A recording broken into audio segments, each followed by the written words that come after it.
देखिए बाबू, आपको इनकम वगैरह सब पढ़ा दिए थे, हाँ?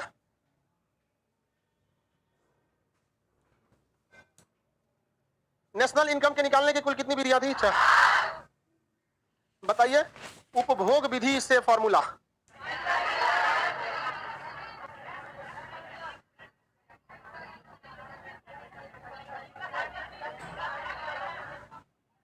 इस पर सब हैंडीकेप है A to Z, और उस पर आप लोग हैंडीकेप भी हैं A to Z। तुम लोग जो पीछे बैठता है उसके पीछे ये सब ध्यान हम रखेंगे। हैंडीकेप नीचे ही बैठा है, कहाँ है, कौन है नीचे? 3rd नंबर और 4th नंबर, 3rd और 4th नंबर बेंच वाले। अगर हैंडीकेप आए तो उसको बैठाया कर लो, और जो हैंडीकेप नहीं उसको साइड करा। सर इकोनॉमिक्स बहुत जल्दी भूल जाते हैं, पढ़ाई करो नहीं भूलोगे, इसका कोई उपाय नहीं। आप रिवीजन नहीं करते हैं अच्छा से, हम भी 2 साल पढ़ाना छोड़ देंगे, हम भी भूल जाएंगे। रिवीजन करते रहिए, नहीं भूलेंगे। चलिए देखिए, उपभोग विधि द्वारा क्या था? Consumption, investment, government expenditure, export और इंपोर्ट, यही ना था। मूल्यवर्धन विधि समझाए थे ना। हर पहले आपको क्या जोड़ना है? पहले वैल्यू जोड़ना, और जहां जहां वैल्यू ऐड हो उसको जोड़ते जाना है। जितने स्टेप में वैल्यू ऐड हो जाए उतने स्टेप में जोड़ते जाना। सिंपल था कि नहीं था? तीनों का सर पीडीएफ नहीं मिला, नहीं मिला था पीडीएफ, मिल जाएगा पीडीएफ, उसको कल दे देंगे आपको। छोटा सा टॉपिक का पीडीएफ देने से सेकंड पेज बर्बाद हो जाता है, इसलिए दोनों साइड को जोड़ना पड़ता है। समझा रहा कि नहीं रहा? अब आपको देखते हैं हम लोग किसी भी इकोनॉमी के लिए सबसे जरूरी क्या होता है? उसको बेहतर ढंग से प्लान करना। उसको बेहतर ढंग से क्या करना? प्लान करना। अदरवाइज में कोई भी देश की इकोनॉमी अच्छे से नहीं चल पाएगी। देश जब गुलाम था तभी से प्लान बनाने की तैयारियां चल चुकी थी। इसमें 1939 में एम विश्वेश्वरैया इन्होंने 1939 में ही 1939 में इन्होंने क्या किया था ना, सबसे पहले प्लान इकोनॉमी फॉर इंडिया क्या प्रस्तुत दिया था? पुस्तक plan economy for India, economy for India. इसमें उन्होंने राष्ट्रीय आय को दुगना करने की बात कही थी। प्लान इकोनॉमी फॉर इंडिया किसने किया था? एम विश्वेश्वरैया। भारतीय अर्थशास्त्र के जनक किसे कहा जाता है? M Visvesvaraya. Plan economy for India किसने पुस्तक दी थी? एम विश्वेश्वरैया। बिहार का जो वित्त मंत्रालय है ना, उसके ऊपर पढ़िएगा, लिखा था विश्वेश्वरैया भवन। पूरी इकोनॉमी का काम कहाँ होता है? विश्वेश्वरैया भवन पे। आप इनकम टैक्स गोलंबर के पास जाएंगे ना, जहाँ जो भी मोड़ है, ताली मोड़ वगैरह, उसके पास जाएंगे तो आपको मिलेगा विश्वेश्वरैया भवन। बड़ी सी बिल्डिंग होगी, उसमें सारा चीज किसकी रिलेटेड काम होता है? अर्थ, इस इकोनॉमी से। इसके बाद 1944 में बंबई के 8 अरबपति, बड़े बड़े उद्योगपति, 8 उद्योगपतियों ने एक प्लान बनाया जिसके तहत उन्होंने कहा कि भारत के प्रति व्यक्ति आय को दोगुना करना चाहिए। रियल में अगर प्रति व्यक्ति आय अगर बढ़ेगा तो इंसान की इकोनॉमी अच्छी हो जाएगी। सर दिल्ली में विश्वेश्वरैया मेट्रो स्टेशन है, पूरे भारत में उनका फेमस नाम है, पढ़े लिखे लोग सब जानते हैं विश्वेश्वरैया। बहुत महत्वपूर्ण योगदान है भारतीय अर्थशास्त्र में, और किसी को जनक इतना इजीली नहीं मिल जाता है, वो भी भारतीय अर्थशास्त्र का जनक विश्वेश्वरैया साहब। Plan economy for India 1939 M Visvesvaraya. हालांकि 8 उद्योगपतियों ने क्या कहा था कि प्रति व्यक्ति आय को अगले 10 सालों में क्या करना है? दोगुना करना। प्रति व्यक्ति आय दोगुना करने के लिए हर व्यक्ति को कम से कम 3 से 4 काम आना चाहिए। 3-4 काम उसको पता होना चाहिए, स्किल्ड होना चाहिए। समझा गया कि नहीं आ गया? तो स्किल्ड रहना चाहिए। जरूरी नहीं कि हर इंसान को पढ़ लिख कर ही नौकरी मिलेगी। जो पढ़ लिख कर नौकरी ले रहे हैं वो तो ले ही रहे हैं, वो तो कहीं ना कहीं सेटल हो जाता है। जो नहीं पढ़ा लिखा है उसे 3-4 काम आना चाहिए। समझा कि नहीं आ गया? एक लड़का हमारे यहाँ काम करने आया था, उसको देखिए तो मतलब वो शीशे का गिलास भी लगा देता था, दरवाजा शीशा वाला। मेहनत का काम होता है, थोड़ा भी गड़बड़ी हुआ पूरा दरवाजा टूट जाता, तो शीशे का पूरा लगा सकता था। ये जो ऊपर में सीढ़ी पे देखते हैं लाल रंग की एसीपी पे खान जी शीशा सेंटर लिखा, वही लगा दिया वहाँ पे। एल्युमिनियम का जो दरवाजा होता है अक्सर आदमी वॉशरूम वगैरह में एल्युमिनियम वो भी बना दे रहा था वहाँ पर। गजब, मतलब उस पर 3-4 काम। एक्चुअली शीशे वाला काम शीशा वाला ही मिस्त्री करता है, तो 3-4 काम हो जाता था। अब बताओ बेरोजगार बैठेगा? नहीं बैठेगा। तो गवर्नमेंट को ये समझाने में असफल हो गई कि आपको कम से कम एक मेन काम आना चाहिए जिसके लिए आप जानते हैं, 2 बैकअप वाला आना चाहिए। और वो 2 बैकअप वाला एकदम बेहतरीन ढंग से, नहीं कि बैकअप वाला करके गए दूसरा काम काम ना दे, चौपट करके नहीं। तो प्रति व्यक्ति आय को दुगना करने का काम 8 उद्योगपतियों ने किया था।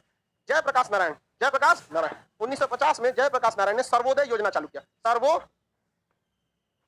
सर्वोदय, सबका विकास हो, सर्वोदय योजना चालू की। उन्होंने कहा कि गरीब अमीर सबको क्या होना चाहिए? विकास होना चाहिए। गरीब अमीर सबका यहाँ पर होना चाहिए। समझा कि नहीं आ रहा? किस योजना के तहत? सर्वोदय योजना के तहत। किसके तहत?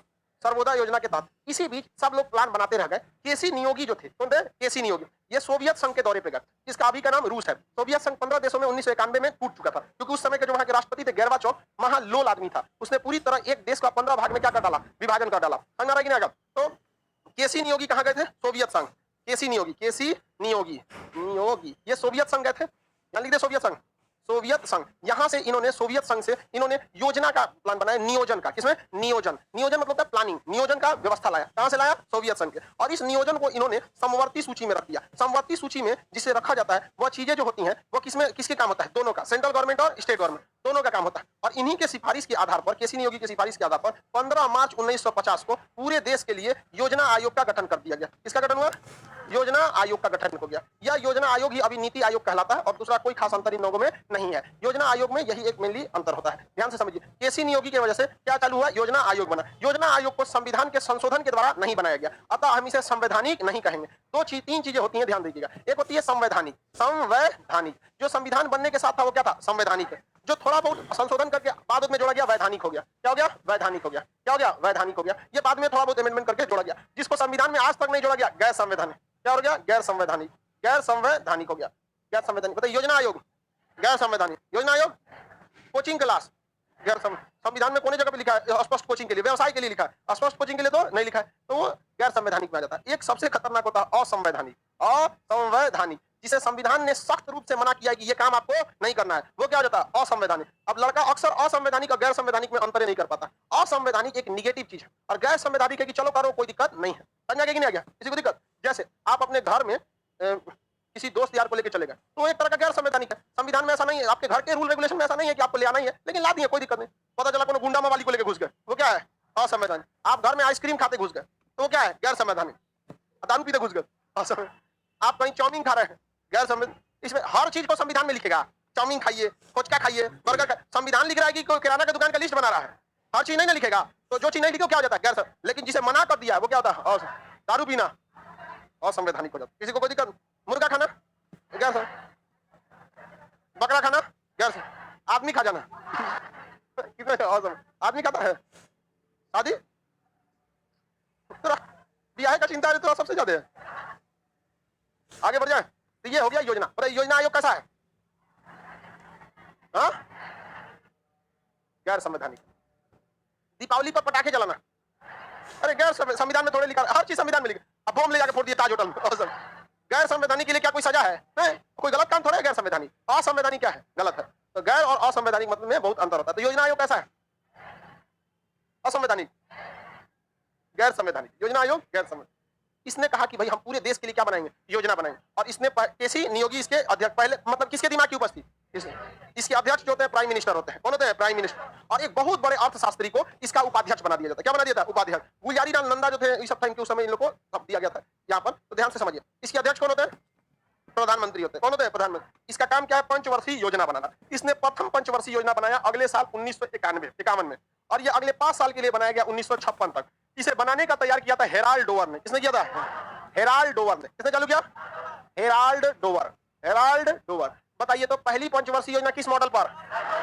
इसमें मुख्य रूप से ध्यान दिया गया कृषि पर, मुख्य रूप से ध्यान दिया गया कृषि पर। लेकिन समस्या यह योजना उतना अच्छा सक्सेस नहीं हुआ जितना होना चाहिए। समझ आगे कि नहीं, उतना अच्छा नहीं हुआ जितना होना चाहिए। इसके रीजन थे, योजना आयोग एक तो गैर संवैधानिक है, उसमें जो चाहेंगे प्रधानमंत्री वही होगा। दूसरा कि आप दिल्ली में बैठ के पूरे देश के लिए अनुमान नहीं लगा सकते। किसी भी राज्य की असल समस्याओं की जानकारी उस राज्य के मुख्यमंत्री के पास होता है। हर राज्य के पास कॉमन समस्या नहीं होती। राजस्थान में जाइएगा तो आपको पता चलेगा अजीब डिजाइन से, या आदमी टंकी खोदता है ना, पानी निकालता है जमीन से, वहां नहीं, वहां आपको एगो घरवा के नीचे टंकी खोदवाना पड़ता है। और सरकार पानी देती है सुबह सुबह 7 बजे, अपना घर के नीचे का टंकी भर लीजिए। अब मोटर जो वहां लगाता है लोग ना, वो टंकिया में छोटा मोटर लगा देता है खाली ऊपर पहुंचाने के लिए। इतनी समस्याएं हैं वहां पानी की। बिहार में बाढ़ आ जाता है, बिहार में क्या कहता है, बाढ़ आ जाता है, तैयो वहां जाके आदमी टोटी डाल दिया गया नल जल वाला। समझा कि नहीं गया? तो हर राज्य की अलग अलग समस्याएं हैं, एक कॉमन समस्या सबकी नहीं है। दिल्ली में एजुकेशन की कोई समस्या नहीं है, बिहार में एजुकेशन की समस्या ही समस्या है। एजुकेशन का नाम पर कुछ नहीं। प्राइवेट स्कूल जिस दिन बंद हो गए, बिहार का गवर्नमेंट एजुकेशन के हिसाब से चौपट हो जाएगा, सिंधु सभ्यता में हो जाएंगे हम लोग। टेराकोटा का खिलौना बनेगा, मिट्टी का घोड़ा। समझ में कि नहीं गया? तो प्राइवेट स्कूल बचा के रखा है सब, भले आप कितनों करिया लीजिए उन सबको, फीस महंगा के नाम पे, लेकिन एजुकेशन को बचा के वही रखा है सब, बिहार में स्पेशली। तो पहली योजना उतनी सफल नहीं हुई क्योंकि राज्यों से इसमें अनुमति या सलाह नहीं लिया गया था। इस वजह से यहां पर एक और संशोधन किया गया 6 अगस्त 1952 को। 6 अगस्त 1952 एक और संस्था बनाई गया जिसका नाम रखा है राष्ट्रीय विकास परिषद। क्या नाम रखा गया? राष्ट्रीय विकास परिषद, national development council, NDC, national development council.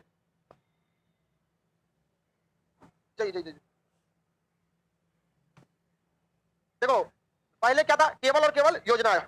उसके बाद क्या बनाया गया? National development council. क्या बनाया गया? National development council. National development council, national development council का काम क्या था कि जो योजना बनी हुई है उस योजना को फाइनली अप्रूव करना। 6 अगस्त 1952 क्या बनाया गया? National development council, NDC, national development council. इसमें कहा गया कि इसके अध्यक्ष कौन होंगे? प्रधानमंत्री। साथ है भी हर राज्य के मुख्यमंत्री भी इसमें शामिल होंगे, साथ ही इसमें हर राज्य के मुख्यमंत्री शामिल होंगे। क्या पहली पंचवर्षीय योजना के समय नेशनल डेवलपमेंट काउंसिल था? पहली पंचवर्षीय योजना कब लगी? 1951 में। कब तक चली? 56 तक। 51 से 56। पंचवर्षीय योजना कितने साल के लिए? हाँ, 5 साल के लिए। पहली वाली में थोड़ी सी कमियां हुई, इसलिए तत्काल उसको सुधारने के लिए 1952 में क्या बना दिया गया?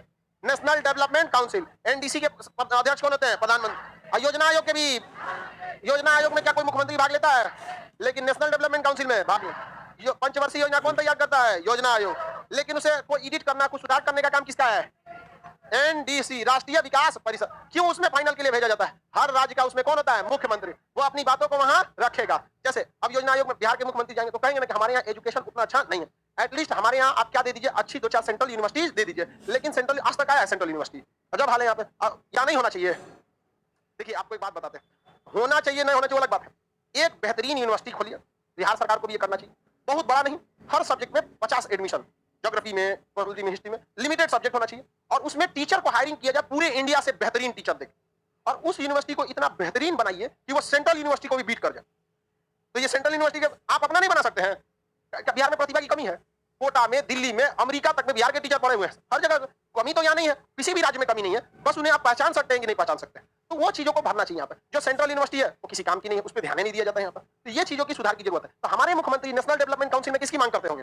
यूनिवर्सिटी की कर सकते हैं। बांध को कंट्रोल करने के लिए आजादी से लेकर 1947 से लेकर 2022 तक एक बाढ़ कंट्रोल नहीं हुआ, जबकि महज 2.5 से 3 साल का काम है बाढ़ को कंट्रोल करना। मोर देन एनफ हो जाएगा, 2.5 से 3 साल का काम। इससे ज्यादा टाइम नहीं लगेगा बाढ़ कंट्रोल करने में। बहुत बड़ी समस्या, कोई सुनामी नहीं आ रहा है, बाढ़ एक नॉर्मल चीज है, लेकिन ये कमाने का भी क्या एक तरीका है, क्योंकि हर बार में लगभग 1000 करोड़ रुपए फंड आता है। 100 करोड़ बांटो, 900 करोड़ घोटो। आगे बढ़े। नेशनल डेवलपमेंट काउंसिल समझ में आ रहा है?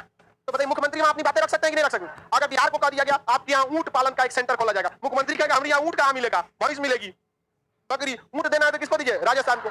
तो योजना आयोग की जितनी कमियां हैं उसे सुधारा कहां जाता है? कहां सुधारा जाता है? National development council. बताइए ये पंचवर्षीय योजना बनाता कौन है और उसे अनुमोदन कौन देता है? अनुमोदन का मतलब क्या होता है? Final approval. फाइनल अप्रूवल समझ आगे कि नहीं? आप लोग का जब नौकरी हो जाएगा, आपका जब ब्याह शादी होगा, तो आपके ब्याह शादी में अगुआ जो है वह योजना आयोग का काम करेगा। आपके लिए 10-15 को फोटो भेजेगा और आप रहेंगे उस समय नेशनल डेवलपमेंट काउंसिल। आपके पास फाइनल अप्रूवल आएगा, which one of the following is correct. समझ में आ गया क्या? इनमें से कोई नहीं। इनमें से अगर आपकी नौकरी है, आप सेटल हैं, तो लास्ट ऑप्शन इनमें से कोई नहीं भी रहेगा। लेकिन अगर नौकरी नहीं है तो 2 से 3 को फोटो आएगा, उसमें एगो कंपलसरी रहेगा। समझ में आ गया कि नहीं आ गया? लड़की और लड़का दोनों सावधान रहो लोग। अगर नौकरी हुआ तभी आपकी योजना किसके पास जाएगी? और नहीं तो पहली पंचवर्षीय योजना के तहत योजना आयोग वाला फाइनल कर देगा। दिक्कत हो जाएगा कि नहीं हो जाएगा? किसी को कोई दिक्कत? फोटो में विश्वास नहीं करना चाहिए। सही बात बोल रहा है, ठगा गया है बेचारा, पहली पंचवर्षीय योजना में गया होगा। अरे बाप रे, कभी कभी ठगा जाता है वहां पर। हाँ, डिजिटल वाला हो गया। याद हो गया ये पहली पंचवर्षीय योजना कब हुई? 51 से। मुख्य ध्यान, कृषि बढ़ी कि नहीं बढ़ी? बढ़ गई, कृषि बढ़ी थी। प्रधानमंत्री कौन थे? जवाहरलाल नेहरू। जवाहरलाल नेहरू। दूसरी पंचवर्षीय योजना कब लगेगी? 1956 से 1961। 1956 से PC Mahalanobis. PC Mahalanobis. PC Mahalanobis किसके मॉडल पे थी? पीसी महालनोबिस। इसमें भारी उद्योग पर ध्यान दिया गया। किस उद्योग पर? भारी उद्योग पर। और यहीं से देश में कर्जे का सिलसिला चालू हो गया। भयानक कर्जा देश पर आने लगा। कर्जा लेना कोई गलत बात नहीं है, बस अतः वो आपके जीडीपी से ज्यादा नहीं होना चाहिए। अब आप एक बात बताइए, किसी की जितनी जीडीपी है उतना ही कर्जा ले लिया तो खतरनाक है कि नहीं? कोई खास खतरनाक थोड़ी है। कर्जा टोटल वैल्यू को बताता है कि इतना आपको चुकाना है, और जीडीपी तो 1 साल का ना बताता है। नहीं समझे? हमारे ऊपर अगर 1 करोड़ कर्जा हो गया और हमारी जीडीपी 1 करोड़ है, तो भाई 1 करोड़ इस साल का ना जीडीपी है, जीवन भर का थोड़े है। लेकिन 1 करोड़ कर्जा जीवन भर का है, तो घबराना नहीं है। कर्जा लेना समझदारी होती है। बड़ा उद्योग बिना कर्जा का नहीं कर सकते। बुलेट ट्रेन हो गया, मेट्रो हो गया, गंगा का पुल हो गया, बिना कर्जा लिए होगा? नहीं होगा। यहाँ पे क्या दिक्कत है कर्जा लेने में? 10% पे कोई अगर हमको देता है, हम उसे 60% कमा लेते हैं, तो कर्जा थोड़ी है, 50% का इन्वेस्टमेंट है। बस आते आप उसको ले पाते हैं कि नहीं ले पाते। लेकिन गवर्नमेंट जब कर्जा लेती है तो पक्का डुबा देती है, क्योंकि गवर्नमेंट का एकदम चपरासी लेवल से सचिव लेवल तक करप्शन भरा हुआ है। सबका हिस्सा बना रहता है, सबका एकदम क्या रहता है? हिस्सा बना। तो भारी उद्योग लगाने के लिए क्या लेना पड़ा? कर्जा लेना पड़ा। तो भारत में कर्जे का सिलसिला कहां से चालू हुआ? द्वितीय इस पंचवर्षीय योजना में बहुत भारी उद्योग लगाया गया। इस उद्योग में लगभग 10,000 लोगों को रोजगार मिला। 10,000 लोगों पर क्या मिला? रोजगार मिला। तो 10,000 लोगों को रोजगार मिला, अच्छा बात है। बंगाल में एक कारखाना लगाया गया, दुर्गापुर में। कहां लगाया गया? दुर्गापुर में लगाया गया। उसी तरह से उड़ीसा में लगाया गया, राउरकेला में। कहां पे? राउरकेला में लगाया गया। इसी प्रकार से छत्तीसगढ़ में लगाया गया, भिलाई में लगाया गया। 3-3 बड़े-बड़े भारी उद्योग लगाए गए थे और देश जस्ट आजाद हुआ था, हमारे पास कोई टेक्नोलॉजी नहीं थी भारी उद्योग को लगाने के लिए। बड़े-बड़े कारखाने स्टील के, वहाँ हर तरह की चीजें बनती हैं स्टील के कारखाने में, लोहा भी बनता है, स्टील भी बनता है। जैसे गांधी सेतु बिहार का है ना, बड़ा-बड़ा पुल देखेंगे, लोहा का बड़े-बड़े गर्डर लगे रहते हैं, कहाँ से आते हैं? स्टील प्लांट से आते हैं। अब ये क्वेश्चन पूछेगा दुर्गापुर किस योजना में? ये ब्रिटेन के सहयोग से लगाया गया था दुर्गापुर में। राउरकिला जर्मनी के सहयोग, राउरकिला जर्मनी के सहयोग से। भिलाई वाला यूके भी था उसमें। रूस से दुर्गापुर वो था आपका क्या नाम है, झारखंड में कौन जगह, बोकारो। बोकारो वाला किसे था? रूस के सहयोग, बोकारो रूस। बट बोकारो वाला स्टील प्लांट तीसरी पंचवर्षीय योजना में था, न कि दूसरी पंचवर्षीय। किस पंचवर्षीय योजना में भारी उद्योग लगाया गया? किस पंचवर्षीय योजना में बताइए? योजना आयोग को किस देश से लाया गया? रूस से लाया गया। बताइए योजना आयोग को किस सूची में रखा गया? समवर्ती या संघ सूची में? किस सूची में? समवर्ती सूची में रखा गया। समझा गया कि नहीं? किस सूची में? पहली पंचवर्षीय योजना किस मॉडल पर आधारित है? किस मॉडल पर आधारित है? हेराल्ड डोवर मॉडल पर आधारित है। किस मॉडल पर? हेराल्ड। दूसरी पंचवर्षीय योजना पीसी महालनोबिस, पीसी महाल। द्वितीय पंचवर्षीय योजना में भिलाई में जो स्टील प्लांट लगाया गया किसके सहयोग से? दुर्गापुर में। दुर्गापुर में? दुर्गापुर कहाँ है? बंगाल में। भिलाई छत्तीस। राउरकिला, राउरकिला किसके सहयोग से? राउरकिला, राउरकिला जर्मनी। समझा क्या? भिलाई, भिलाई। अब झारखंड का बोकारो, बोकारो रूस। किसी को कोई दिक्कत नहीं ना? बोकारो वाला किस योजना में लगा था? इस दूसरी पंचवर्षीय योजना भी सफल हुई। आज भी जितना स्टील प्लांट है भारत में, ये बड़े बड़े स्टील प्लांट है, यही रोक के रखे हुए हैं भारत को बहुत जबरदस्त काम में आगे बढ़ाएं। विदाउट स्टील और लोहे के आप आगे नहीं बढ़ सकते। अब आई तीसरी पंचवर्षीय योजना। कौन सी योजना? तीसरी पंचवर्षीय योजना। समझ आ जाए? तीसरी पंचवर्षीय, ये मिटा दें, हाँ डिस्टर्ब करेगा ये साइड में, सीक्वेंस में रहेगा तो ठीक रहेगा। तीसरी पंचवर्षीय योजना बताइए कब से चलेगी? 1971 61 से 66, 61 से 66। ये किस मॉडल पर थी? महालनोबिस और चक्रवर्ती मॉडल। सैंडी, चक्रवर्ती और महालनोबिस। चक्रवर्ती, चक्रवर्ती ये दोनों लोगों पर आधारित थी और एक सैंडी भी थे इसमें, ठीक है, वो अंग्रेज थे, उनके मॉडल पर ये क्या थी? आधारित थी ये योजना। इस योजना में दोनों चीजों पर ध्यान दिया गया, कृषि और भारी उद्योग, यानी इस पर अर्थव्यवस्था को मतलब समतल करने के लिए, बराबर रखने के लिए अस्थायी विकास पर ध्यान दिया गया, समावेशी विकास पर ध्यान दिया गया। हर चीज पर ध्यान देना है, केवल एक में कृषि पे फोकस मार दिया, एक में किसमें मार दिया? इसमें दोनों में मारा गया, कृषि और उद्योग, कृषि और उद्योग, साथ साथ भारी उद्योग भी। देखिए भारी उद्योग ना एक ही जगह पे बहुत ज्यादा इन्वेस्टमेंट खोजता है, बहुत ज्यादा इन्वेस्टमेंट चाहिए। हम और आप जैसे लोग लगा भी नहीं सकते। एक भारी उद्योग लगाने के लिए आपको कम से कम खर्चा आएगा तो 5 लाख करोड़ का। कितना करोड़ का? 5 लाख करोड़ का। कहां से खरीदेंगे? 10 गांव में जितना जमीन होता है एक भारी उद्योग के पास उतना होता है।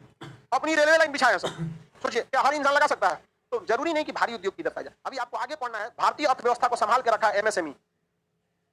पूरे भारतीय अर्थव्यवस्था का रीढ़ है एमएसएमई, और जिसको लोग जानते भी नहीं एमएसएमई क्या चीज होता है। एमएसएमई लघु, देखिए मीडियम, स्मॉल, माइक्रो और इंडस्ट्री, इंटरप्राइजेज है वो। तो मीडियम आएगा, देखिए मध्यम, लघु एवं सूक्ष्म, मध्यम, लघु एवं सूक्ष्म। अब किसी के यहाँ चना खूब ज्यादा हुआ या कम हुआ तो सत्तू का, चना का क्या बना देगा? सत्तू, और उसको पैक करके बेच देगा। तो किस में जाएगा? भारी उद्योग में, सूक्ष्म में जाएगा। कोई खैनी का दुकान पैक कर रहा है, किसमें जाएगा? सूक्ष्म में जाएगा। किसमें जाएगा? सूक्ष्म में। कोई छोटा मोटा कारखाना डाला है, जीन्स टी शर्ट है बना, किसमें जाएगा? इसमें।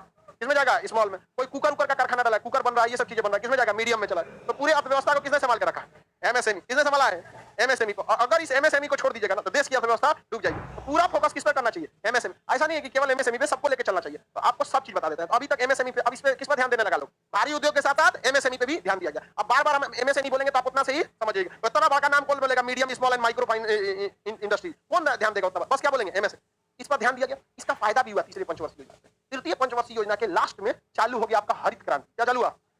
हरित क्रांति। हरित क्रांति की शुरुआत किए थे एस स्वामीनाथन। क्या चालू, कौन चालू किए थे? स्वामीनाथन। किसने चालू किया? स्वामीनाथन। एस स्वामीनाथन ने हरित क्रांति को जो चालू किया था, इसका केंद्र क्या बना था? शामली। इसका केंद्र क्या बना था?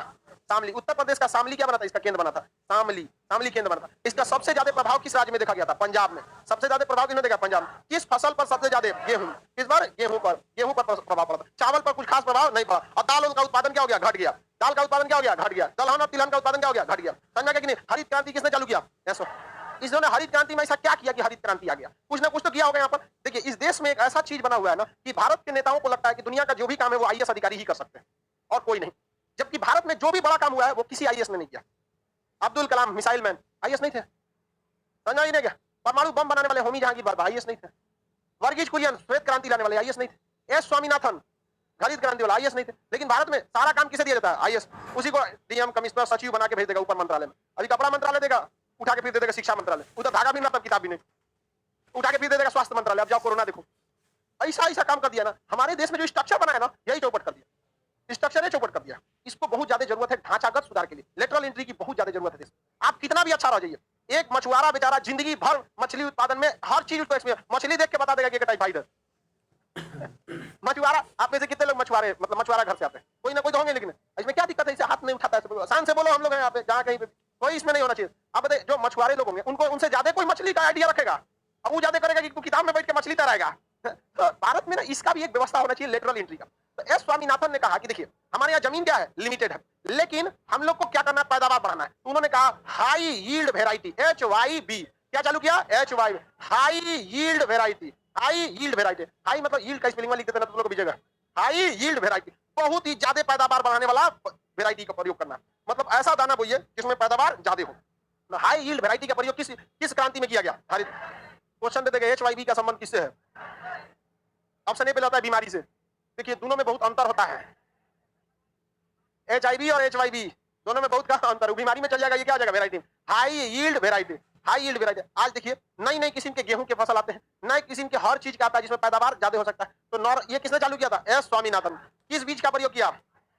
High yield variety. किसका प्रयोग? High yield. क्वेश्चन पूछेगा किस योजना में हरित क्रांति आई? तृतीय पंचवर्षीय योजना। हरित क्रांति को भारत में चालू किया, ऊपर करो तो क्या कर रहा है?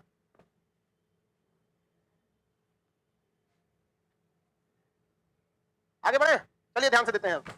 हरित, बताइए हरित क्रांति स्वामीनाथन, हरित क्रांति स्वामीनाथन, हरित क्रांति स्वामीनाथन। किसने चालू किया? स्वामीनाथन। लेकिन दुनिया में हरित क्रांति किसने चालू किया था? Norman Borlaug. किसने चालू किया? Norman Borlaug. विश्व में हरित क्रांति नॉर्मन बोरलॉग। हरित क्रांति शब्द प्रयोग किया विलियम गार्ड। हरित क्रांति शब्द विलियम गार्ड, हरित क्रांति शब्द विलियम गार्ड, विलियम गार्ड। और हरित क्रांति के जनक, भारत में जनक इस वक्त विश्व में नॉर्मन बोरलॉग। हरित क्रांति के जनक विश्व में, हरित क्रांति के जनक भारत में। हरित क्रांति शब्द किसने दिया? William guard. हरित क्रांति शब्द विलियम गार्ड। हरित क्रांति में किस वैरायटी के बीज का प्रयोग? HYV, HYV, HYV। याद रहेगा। नॉर्मन बोरलॉग कहाँ के? अमेरिका के। हालांकि उनका जन्म मैक्सिको में हुआ था, लेकिन नागरिकता कहाँ की थी? अब सुनीता विलियम पूछेगा था भारत बोल देगा लोग, कहाँ की? अमेरिका की थी, अमेरिका की। सुनीता विलियम अमेरिका ही हो जाएगा। हाँ, भारतीय मूल कह सकते हैं। अब आपसे कहे कमला हैरिसन, तो भारत नहीं ना मार देंगे भाई, आप भले कह सकते हैं भारतीय मूल की हैं, वहां की उपराष्ट्रपति कौन? दोनों का जोड़ी और जगह है। बाइडन, बाइडन बोलते हैं रूस को, वो अभी मार रहा है 40 दिन से। किसको? यूक्रेन को धो रहा है। हम छोड़वा दे? हम क्या लिए छोड़वाने जाए? यूक्रेन पिटा रहा है, डिजर्व करता है उस चीज को। अगर जो पिटाऊ रहे उसको नहीं पीटिएगा तो आप अपराधी हैं, समझा गया कि नहीं? आगे अगर दुर्योधन नहीं मारा जाता तो बेवकूफी होती, समझा कि नहीं? गया गलत, जो गलत है उसको करना चाहिए। चलिए आगे बढ़ जाए। हरित क्रांति, इस योजना में भारत का करम फूट गया। किस योजना में? इसमें ऐसा करम फूटा, एक तो चीज अच्छा हुआ, 61 में चालू हुआ, 62 में चीन से युद्ध हो गया। किससे युद्ध हुआ? चीन से युद्ध हो गया। इस युद्ध में हमें बहुत बुरी तरह से हार लगी हुई थी और कश्मीर का 10% हिस्सा अक्साई चीन में चला गया। इस युद्ध में चीन ने दगाबाजी किया। जवाहरलाल नेहरू जब देश आजाद हुआ था तो उन्होंने पूरी कोशिश किया कि चीन से लड़ाई न लड़ी जाए। जैसे यूक्रेन को रूस जबरदस्ती लड़ाई नहीं, हकीकत में देखें कैसे लड़ा जबरदस्ती। उसी तरह उस समय भारत से जबरदस्ती कौन लड़ रहा था? चीन। उसकी अर्थव्यवस्था ताकतवर थी, उसको पता था कि 10-20 साल बाद भारत से लड़ना मुश्किल हो जाएगा, इसलिए अब ये धोखा के रद्द कर दो। अब भारत के पास ना उस समय हथियार था ना कुछ था। उस समय के रक्षा मंत्री ने देश को डुबा दिया, के मेनन। क्या नाम था? के मेनन थे। ये इन्होंने देश को क्या कर दिया? डुबा दिया। बहुत डरपोक आदमी था के मेनन, रक्षा मंत्री बना दी। अच्छा बाल, अब बता, जिसको चूहा से डर लगे तुम उसको रक्षा मंत्री बना दो, क्या होगा? आगे बढ़ जाए। 62 में किससे युद्ध हो गया? तब तक 65 में सूखा पड़ गया। क्या पड़ गया? सूखा पड़ गया। इसी में सूखा पड़ गया और इसी बीच मृत्यु हो गई किसकी? जवाहरलाल नेहरू। किसकी मृत्यु हो गई?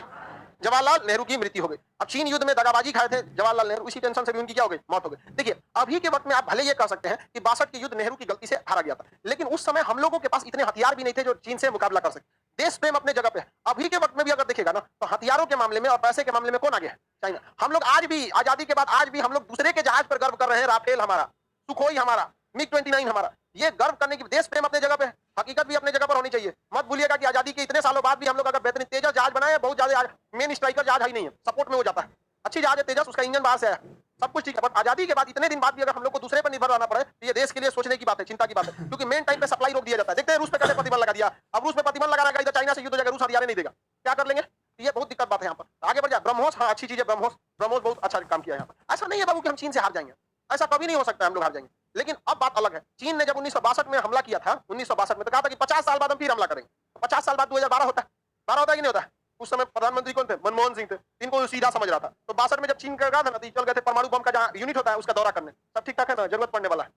चाइना कहा कि रे यार ये तो बुढ़ऊ बहुत खतरनाक निकला यार, हम कुछ बोलबो नहीं किए, चल गया कहाँ पर परमाणु बम का दौरा करने यहाँ पर। इसको हम सीधा समझ रहे थे, है कि नहीं? तब तक 14 में कौन आ गए? मोदी। अब नहीं लड़ पाएगा कोई भारत, समझा? देखिए मोदी जी के रहते अगर लड़ भी जाए ना, अमित शाह के रहते ना लड़ पाए। मोदी जी तो नहीं सोचबो करते हैं, मत सोचेंगे, देखा जाएगा यहाँ पर कौन जी होगा। ज्यादा दिक्कत होगा तो चीन से विधायक आ जाएगा सब भारत में। आगे बढ़े, इसमें मृत्यु हो गई किसकी? जवाहरलाल नेहरू। देश में जवाहरलाल नेहरू, देखिए जवाहरलाल नेहरू को जब प्रधानमंत्री बनाया गया था, उस समय प्रधानमंत्री की रेस में सरदार पटेल भी थे, पर सरदार पटेल की आकस्मिक मृत्यु हो गई 1950। तो अगर अभी ये कोई कहे कि नहीं पहले प्रधानमंत्री सरदार पटेल होने चाहिए, तो बताओ उसके दिमाग का लेवल कहाँ है यार? क्या बोल सकते? 51 में चुनाव हो रहा है, जिस व्यक्ति की मृत्यु हो चुकी है, स्वर्गवास हो चुका है 1 साल पहले, अगर उस पर लॉजिक दीजिएगा कि ये प्रधानमंत्री होने चाहिए, तो अजीब बात नहीं है। आप मतलब आपको नॉलेज नहीं, आप इमोशंस पे बोल रहे हैं। यहाँ पर नॉलेज और इमोशन दोनों में अंतर था। मृत इंसान को कहां से उठाएंगे? अब जवाहरलाल नेहरू को जिताने के पीछे एक और भी रीजन था। उस समय के बहुत ही प्रभावशाली नेता थे, यंग थे, एक लंबा कार्यकाल मिल सकता था, क्योंकि जब आजादी के समय पे ही अगर आप ऐसे इंसान को प्रधानमंत्री बनाएंगे जो बूढ़ा या बीमारी ग्रस्त हो, संक्रमण काल हो, वहां पर उस समय एक लंबे प्रधानमंत्री की जरूरत होती है जो योजनाओं को लंबे समय तक सस्टेन कर सके वहां पर। लेकिन फिर भी चाइना ने क्या किया? दगाबाजी किया। हालांकि उस समय के मेनन बहुत बड़ा गलती किया था इंसान। जब युद्ध चल रहा था तो जवाहरलाल नेहरू नेपाल में थे, के मेनन इंग्लैंड में था। आदेश पे क्या है? युद्ध चल रहा है। सोच सकते हैं ये हाल था 1962 में। तो 65 में क्या हो गया? सूखा पड़ गया। और जवाहरलाल नेहरू की मृत्यु के बाद जिम्मेदारी किसकी पड़ी थी? लाल बहादुर शास्त्री की। पाकिस्तान को लगा ना कि 62 के युद्ध में चीन से तो हारे ही हैं, पंडित जवाहरलाल नेहरू की मृत्यु हुई है। अब खुद से सोच के देखिए कि हमारे जनरल बिपिन रावत जी रिटायरमेंट के बाद उनकी स्वर्गवास हुआ, हेलीकॉप्टर हुआ था। सीडीएस का पद एक सलाहकार का पद होता है, वर्किंग पद नहीं होता। सेना प्रमुख से वो रिटायर हो चुके थे, सलाहकार के पद, लेकिन उनकी क्षति अभी तक कोई पूरा कर पाया। तो देश का प्रधानमंत्री, वो भी पहला प्रधानमंत्री, और वो भी आजादी के बाद से, तो बहुत सारी जिम्मेदारी उसके ऊपर होती है। समझा क्या? किसी गाड़ी को जब अर्थव्यवस्था रन कर गई हो तो चलाना और एक आजादी के बाद चलाना, दोनों में बहुत का अंतर होता है। कोई घर अभी नया नया बना है उसमें सेटल होने में, और कोई घर बने हुए 10 साल हो गया उसमें सेटल होने में बहुत का अंतर आता है। तो एक मामूली घर में जब आप अंतर फील कर सकते हैं, तो एक देश में सोच सकते हैं कितना होता है। तो वही समस्या थी। अब पाकिस्तान को लगा कि ये प्रधानमंत्री मर गए, चीन से युद्ध हो गया, सूखा पड़ गया। लाल बहादुर शास्त्री है यहाँ पर, उसने 65 में क्या कर दिया? युद्ध कर। 65 में किससे युद्ध हो गया? पाक युद्ध हो गया।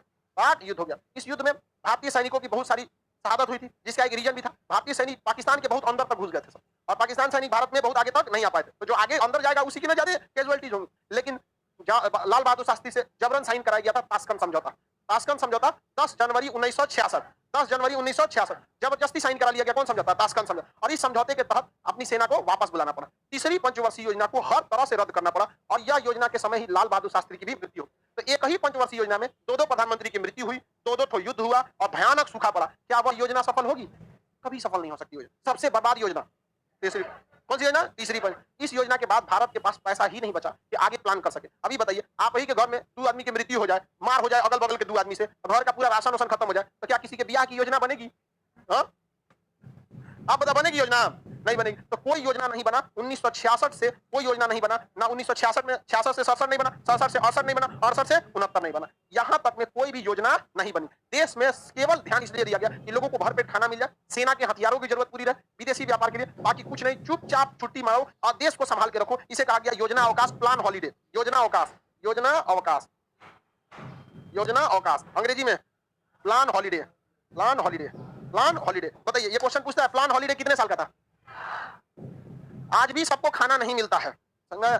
बहुत सारे गरीबी भी है, स्किल की भी कमी है। समझ आ गया कि नहीं आ गया? आप गरीब पैदा होते हैं इसमें आपकी गलती नहीं है, लेकिन गरीब मर जाते हैं तो इसमें केवल आपकी गलती है। समझना? तो सबको कुछ ना कुछ सीखना चाहिए। अगर आप 3-4 काम जानते हैं तो आपको कोई दिक्कत होगा? हाँ, सीखना चाहिए। गरीब को भी कुछ कुछ मेहनत करके आगे बढ़ के काम करना चाहिए आपका, तो वो भी ज्यादा दिक्कत उसको नहीं आएगा। लेकिन ऐसा आपके अगल बगल में भी देखिएगा ना, जो ज्यादा गरीबी रहेगी उसमें एक चीज देखिएगा, स्किल की कमी रहेगी। स्किल मतलब 3-4 काम आना चाहिए उसको। यहाँ पर हमारा वेल्डिंग करने आता, आधा बेंच बना दिया, समझा? जेसीबी चला लेते हैं, गाड़ी चला लेते हैं, यहाँ पे कुछ कुछ आदमी करिए लेता है। स्किल्ड कई चीजें का आपके पास क्या होना चाहिए? होना चाहिए। आगे बढ़ जाए। बताइए, योजना अवकाश कब से कब तक था? योजना अवकाश कितने साल के लिए? योजना अवकाश कौन सी योजना सबसे ज्यादा चौपट? उसमें 5 बड़े कारण हुए, 2 युद्ध, 2 प्रधानमंत्री की मृत्यु और भयानक सूखा। क्या बढ़ जाता? और उस समय हम लोग को 2 युद्ध में बहुत लॉस हुआ। 62 के युद्ध में तो खड़े लॉस हुआ, और 65 के युद्ध में भी एक तरह से कहिएगा कि हम लोगों ने शहादत दिया, पाकिस्तान का जमीन भी कब्जा किए। लेकिन ताशकंद समझौता के बाद सीज बात हुआ, पाकिस्तान हमें हमारा लौटाया, तो से 2-4 गांव कब्जिया था, और हम लोग उसका बहुत ज्यादा किए, लौटा दिया। देखिए, दुनिया का सबसे बड़ा बेवकूफ भारत का वही व्यक्ति होगा जो ये सोचे कि पाकिस्तान सुधरेगा। कैंसर का कोई इलाज नहीं है, समझ में आ गया कि नहीं आ गया? आपको हमेशा याद रखना पड़ेगा, आप अपने दोस्तों को पहचान सके ना पहचान सके कोई दिक्कत नहीं, लेकिन दुश्मन की पहचान बराबर होनी चाहिए। चाइना और पाकिस्तान कभी हमारे नहीं हो सकते, चाइना और पाकिस्तान कभी नहीं हो सकते। हम जब भी वीडियो बनाते हैं ना, यूट्यूब हमको वार्निंग देता है कि आप ऐसा काहे कर रहे हैं, आपका चैनल बंद कर देंगे। पाकिस्तान और चाइना को इतना खुल के क्यों बोलते हैं? वो कोई छोटा मोटा आदमी है, पूरा देश है। हम कहीं सुनना भाई, तो चैनल ले जाना है तो लेके चल जाओ, लेकिन उसूलों से समझौता कर ले, ये बिहारियों में नहीं हो सकता। एक आध महीना का बैन लगा देता है। आप बताओ, ब्रह्मोस मिसाइल पाकिस्तान पे मारा गया था, हम तो अपनी देश के लोगों का मनोबल बढ़ाने के लिए बोले थे, मनोबल बढ़ा कि नहीं बढ़ा? पाकिस्तान का मनोबल गिरा कि नहीं गिरा? चाइना का जो 11 देशों ने उसकी HQ-9 मिसाइल खरीदने की बात की थी, जो हवा से हवा में मिसाइल को मार देता है, सारे देशों ने कैंसिल कर दिया। कैंसिल किया कि नहीं? अब हमारे पे रोक लगी है, यूट्यूब पे वीडियो अपलोड नहीं कर सकते, पिछले 15 दिन से कोई वीडियो नहीं आ रहा है। कहे कि आप क्या कर रहे हैं, हम रोक लगा देंगे। तो उसके रोक लगाने से हम देश से समझौता करेंगे? अजब हाल है, पढ़ा रहे हैं मजबूर, हम पढ़ा भले रहे, लेकिन हम पैदा हुए तो केवल सेना में जाने के लिए। हमारी बदनसीबी जो हम वहां नहीं जा सके, लेकिन जहां है वहीं से वो कर्तव्य निभाएंगे जो हमारा इस देश के प्रति बनता है। हम कोई के मेनन नहीं है। सही में जो बात जाएंगे यहाँ पर, और के मेनन की नसीब है जो 62 में हम नहीं थे, वरना के मेनन को बताते कि 440 वोल्ट झांपर से भी लग सकता है, जरूरी नहीं कि ट्रांसफार्मर से लगे आप। समझ कि नहीं? ये सब चीज आपको हर हाल में, देखिए आप ग्रीन सिग्नल को देखें ना देखें, ज्यादा खतरा नहीं है, रेड सिग्नल हर हाल में दिखना चाहिए। समझा ही नहीं गया? उसी तरह 2 सिग्नल रेड है, कौन कौन? पाकिस्तान और, इसको हर हाल में पहचानना होगा। समझा गया? हम एक मोबाइल खरीदे अभी कुछ हाल पहले, बहुत लेटेस्ट मोबाइल था, कलम अभी यहाँ उसको यूज नहीं हुआ, उसमें कलम दिया इसको लिखने के लिए, तो उससे काफी इजी हो जाएगा कि हमको इसमें भी कुछ पीपीटी बनाना पड़ेगा ना, तो उसी से बना के लिखेंगे। वो मेड इन चाइना था, कैंसिल कर दिया, उसको अलग से ऑर्डर किया सेम मोबाइल को मेड इन वियतनाम।